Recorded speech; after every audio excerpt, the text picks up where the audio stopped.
Flight 621 was already in the final approach phase to Toronto Airport. At a very low altitude, the flight engineer commented on some new houses being built near the airport by Lake Ontario. "Very expensive, by the way," remarked First Officer Rowland. "Yeah, a lot of rich people must live around here," added the captain. They were at 1,000 feet, and the next words came from the co-pilot, who began verifying some data before landing.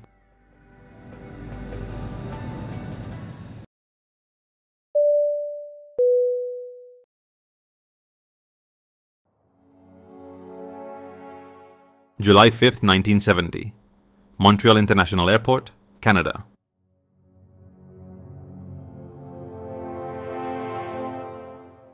It's 6:30 in the morning, and Air Canada Flight 621, a nearly new DC-863, is accommodating 100 passengers bound for Los Angeles, with a stopover in Toronto, just an hour from Montreal.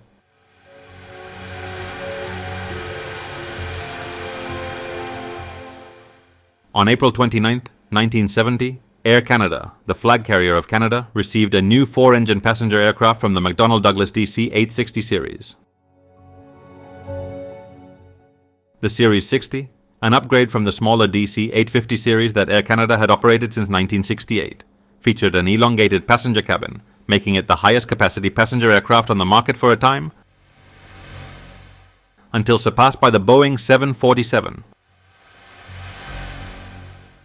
Air Canada purchased 14 of these new models, which arrived throughout 1970 and remained in service until 1986.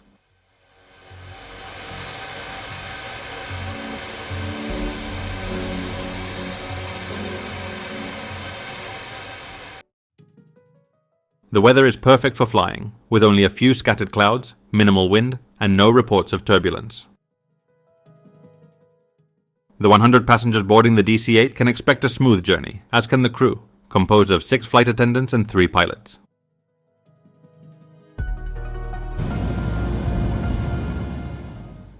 At the helm was Captain Peter Hamilton, 50 years old, a veteran pilot with 20,000 flight hours and a background in the Royal Canadian Air Force, with which he saw action in World War II.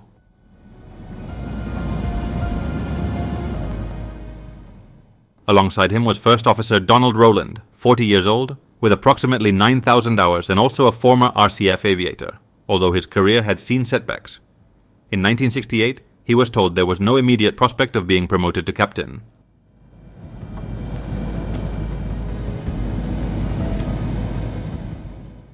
Lastly, there was Flight Engineer, officially Second Officer H. Gordon Hill, 28 years old, who had much less experience than both pilots, with only about 1,200 hours and a piloting career that did not extend beyond 1965.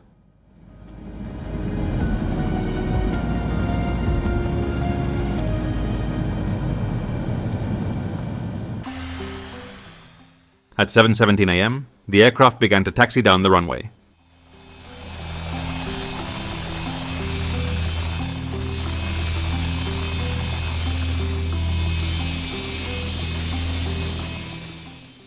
It took off without issue and headed towards Toronto.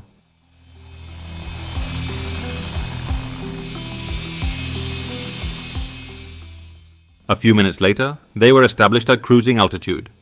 The pilots, visibly in good spirits, chatted about various topics.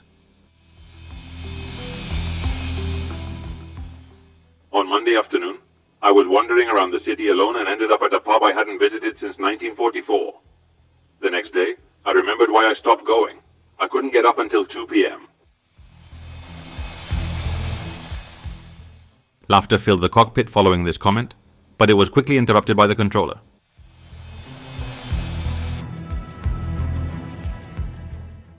"621, descend to 8,000 feet to begin your approach."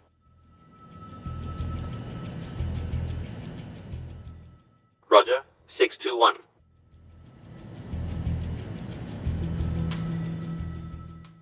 After this, the conversation continued. In 1970, pilots were not yet required to stick to specific topics below 10,000 feet, and the crew of Flight 621 continued to mix operational and personal conversations as they approached Toronto International Airport.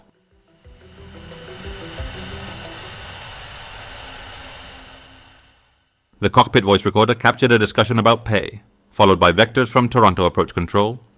then some whistling, and finally the range check as the pilots configured their aircraft for the approach. Until one of the pre-landing checks sparked a minor disagreement between the pilots. Let's arm the spoilers before the flare. No. While I'm flying, you'll activate them directly when the aircraft touches down. I honestly prefer arming them beforehand so they deploy automatically on landing. That's fine. When you're at the controls, we'll do it that way. Perfect. Then I'll activate them manually on touchdown. In truth, neither of these actions was correct.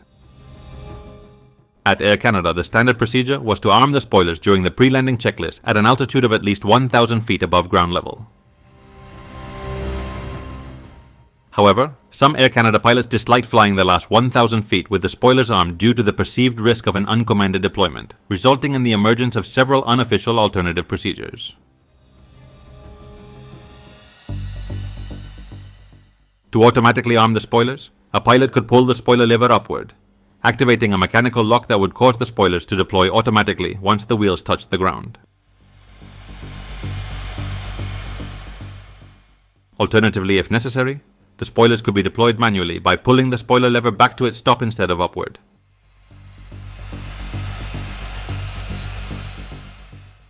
All large aircraft are equipped with spoilers, panels that rise from the wings to disrupt airflow and reduce lift. Spoilers can be used to increase descent rate without increasing forward airspeed, assist ailerons in turning the aircraft when deployed asymmetrically, and finally, reduce lift after landing, so the weight of the plane rests on the wheels, enhancing brake effectiveness.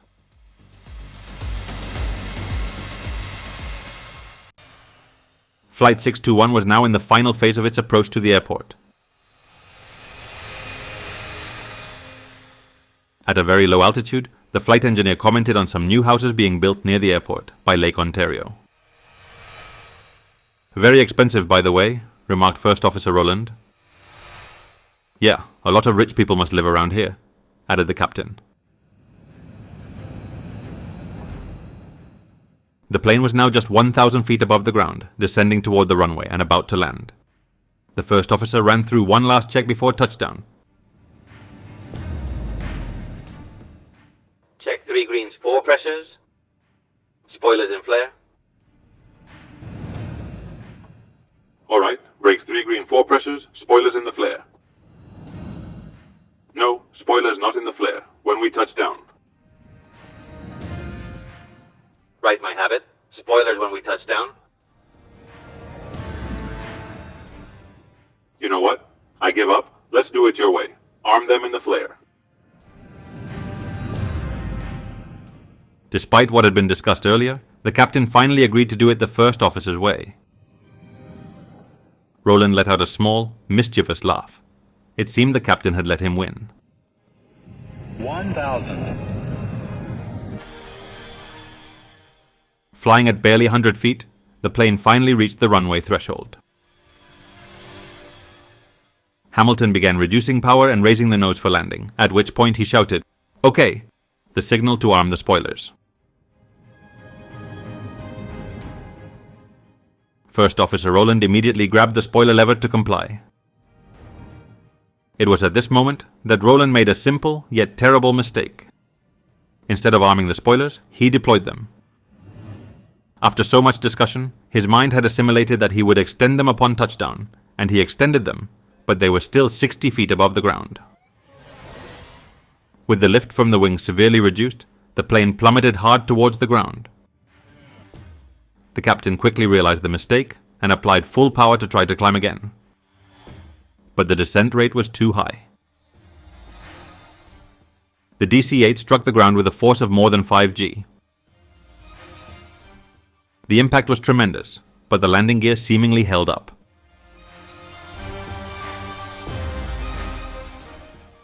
The right wing was not as fortunate. The plane partially tipped to that side, and engine number 4 struck the ground and detached along with its pylon.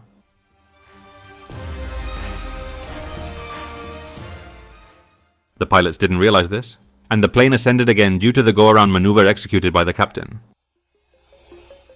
They climbed seemingly without difficulty. I'm sorry, Pete. It's all right. Let's land this.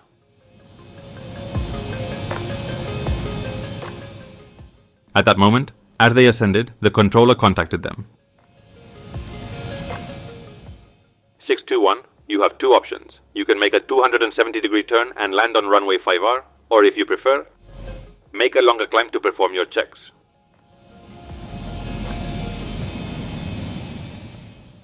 The controller did not mention the loss of engine number 4, assuming the pilots would be more aware of the situation.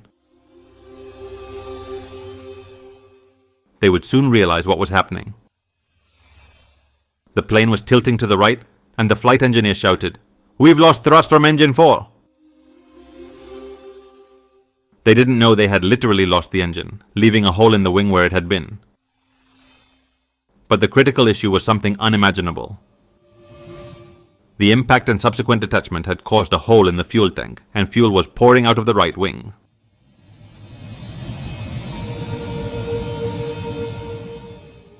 The engineer shouted again, "Fuel flow is not reaching engine 3. It's about to stop as well." The critical problem caught the pilots mid-ascent. They quickly contacted the controller to request an urgent runway clearance. The controller suggested runway 5 since runway 32 was closed for debris cleanup. As they turned back towards the airport, the inevitable happened. Severed wires from the detached engine made contact with the leaking fuel, and the right wing caught fire. Gradually, the wing disintegrated to the point where engine 3 also tore away from the wing. The damage was now irreversible mid-flight.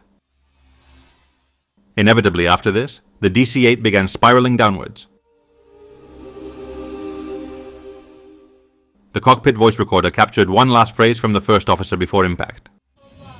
"I'm sorry, Pete," repeated the first officer.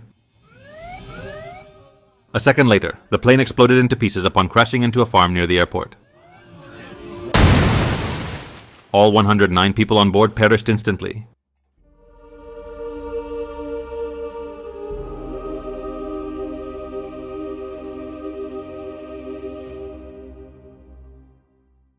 What had happened?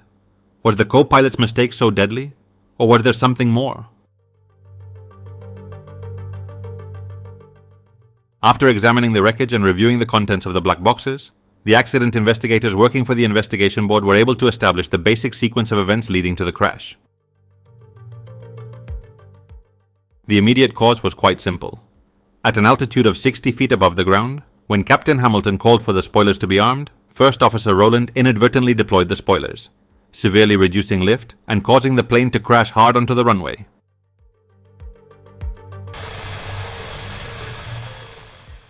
The loss of engine 4 triggered a fuel leak that eventually ignited from the spark of some severed cables. Engine 3 also detached in flight. The fire ultimately melted a large portion of the right wing, leading to the irreversible loss of control of Flight 621.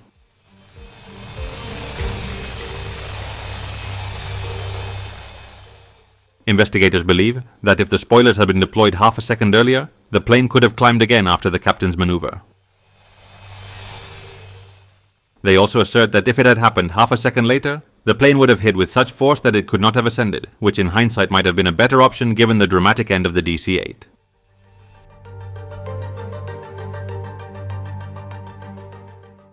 According to McDonnell Douglas manuals, it is impossible to deploy spoilers manually while the aircraft is in flight, something proven to be untrue.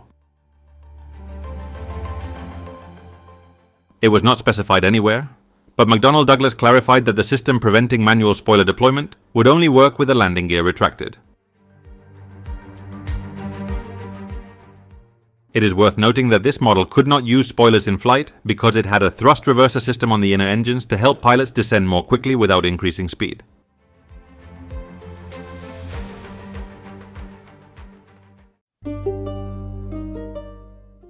On July 30th, 1970, 52 victims, 49 of whom were identified, were buried in Mount Pleasant Cemetery, and in May 1971, An obelisk and stone monument were erected at the site, with the names of the 109 victims inscribed.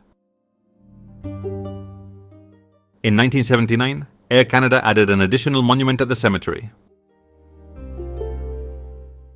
Since the accident, the area surrounding the crash site has experienced significant residential development. In January 2007, the landowners, along with real estate developers, submitted an application to designate a section of the crash site as a cemetery and memorial garden,